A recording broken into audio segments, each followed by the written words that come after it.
A really easy way to build language with whiteboards is to practice asking and answering questions. So I recently got these whiteboard paddle boards at the dollar store, Dollar Tree, so they were only $1. But they've offered so many different ways to work with students on language, and they're whiteboards, so you can easily sanitize them. Since they were only $1, I bought enough for everyone to have one, so we didn't have to share. You can put a little piece of tape on there with somebody's name, or you could just sanitize it and use it with all of your students across the board.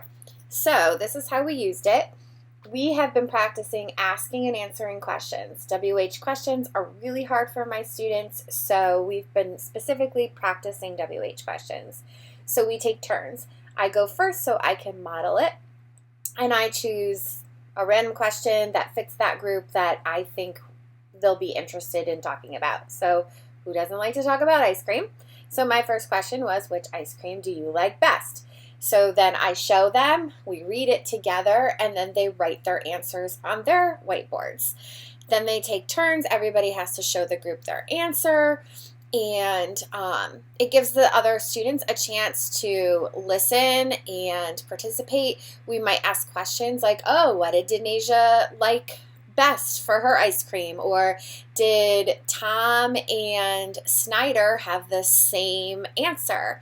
Who had the same answer as you? There's so many different ways you can ask those language building questions.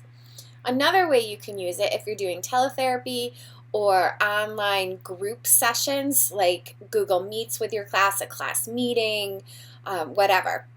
So you could also use it if they all had a whiteboard or a paddleboard, or even a white piece of paper in a page protector would work too.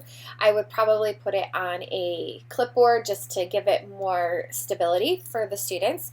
So you could have it double-sided. So one side said yes, the other side said no, and then ask questions and talk about whatever your topic is in your live session.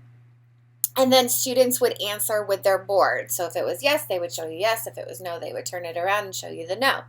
So this way, it will cut down on a lot of the noise level in your live session for the group. A lot of our students struggle with having so much movement on the screen and voices and noises. So this would really help you cut out. You could mute everybody and they could still participate and communicate, and we could meet everyone's sensory needs. Hope this helps.